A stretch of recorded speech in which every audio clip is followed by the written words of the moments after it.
두 번째 원인은 바로 돈이다. 국내 마약 유통 가격은 다른 나라에 비해 비싸다. 그러므로 마약 밀수 조직은 큰 시세 차익을 노리고 국내로 마약을 들여온다. 일반적으로 저희가 이제 메스암페타민 경우에는 g당 10만 원 정도라고 그 시세가 형성돼 있다고 하는데, 근데 이제 외국의 경우에는 그 뭐 10분의 1 가격인 10,000원도 안 되는 걸로, 그래서 훨씬 그런 시세 차익이 있기 때문에. 밀수 조직은 청년들을 운반책으로 이용한다. 성공하면 어린 청년들에게 몇백만 원쯤 성공 보수를 줘도 상관없을 만큼 큰 돈을 벌기 때문이다. 그러나 고용된 청년들이 세관의 덜미를 잡혀 밀수에 실패하게 된다면 밀수 조직은 철저하게 청년들을 외면한다. 단순하게 운반하는 사람들은 이제 하선인 거고, 그 위에 이제 그거를 시키는 사람들은 이제 상선인데, 연락 두절이죠. 네. 여행지가 정상적으로 도착을 해서 나와야 되는데 안 나오면 잡혔구나. 그 뒤로 이제 연락처를 끊죠. 공짜로 태국 여행시킬 테니 들어올 때 뭐 하나만 들고 와라. 지난해 34만 명 투약분 케타민 17kg을 밀수입해 유통한 마약 조직의 운반책이었던 A는 최근 8년 6개월의 징역형을 선고받았다. 클럽에서 만난 형들이 공짜 여행도 시켜주고 용돈도 벌게 해준다는 말에 A는 마약 운반책이 되었다. 몇 번의 성공을 경험했다. 그 대가로 몇백만 원을 손에 넣게 된 A는 생각했다. 이렇게 쉽게 돈을 벌 수 있다니. A는 주변 친구들을 끌어들이기 시작했고, 돈이 된다는 말에 불나방처럼 모여든 청년들은 그렇게 마약 운반책이 되었다. 그들은 어떻게 되었을까?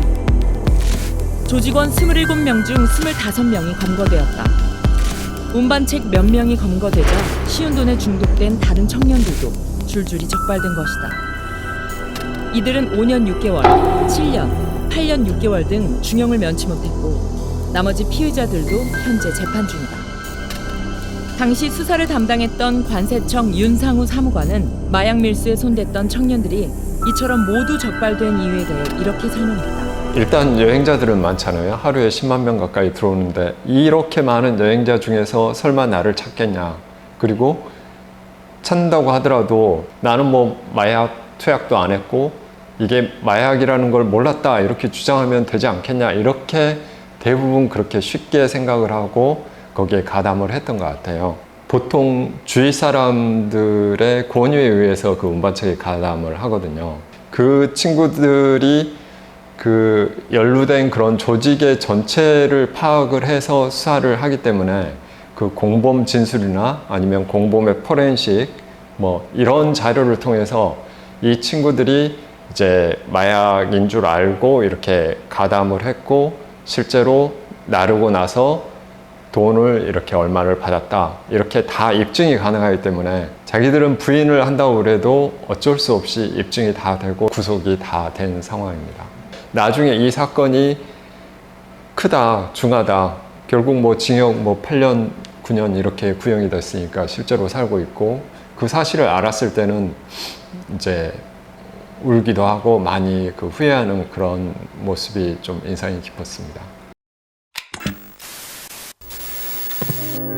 마약 밀수에 한두 번 성공했다 하더라도, 그리고 앞으로는 더 이상 마약 밀수에 손대지 않겠다 하더라도 결국 수사기관에 의해 범죄는 반드시 드러나게 된다. 그것이 마약 밀수 조직에 의해 소모품처럼 쓰여지고 버려지는 운반책의 말로이다.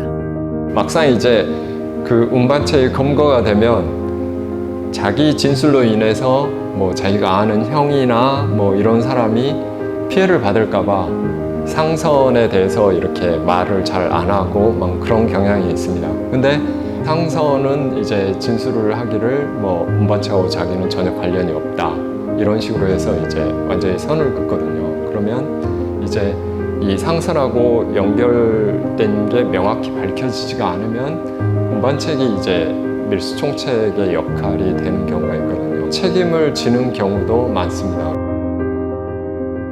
뒤늦은 후회는 소용이 없다.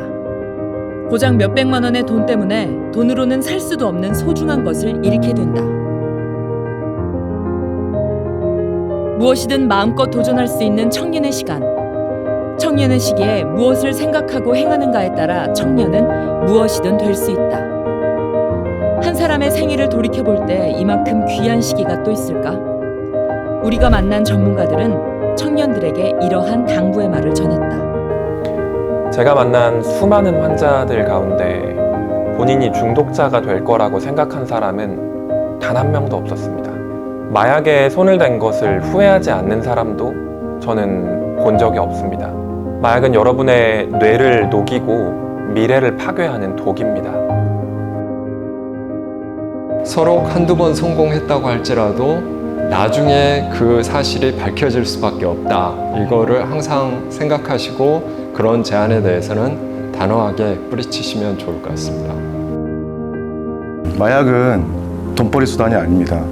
마약에 청년들의 소중한 시간을 허비하지 말아주시기를 당부드립니다.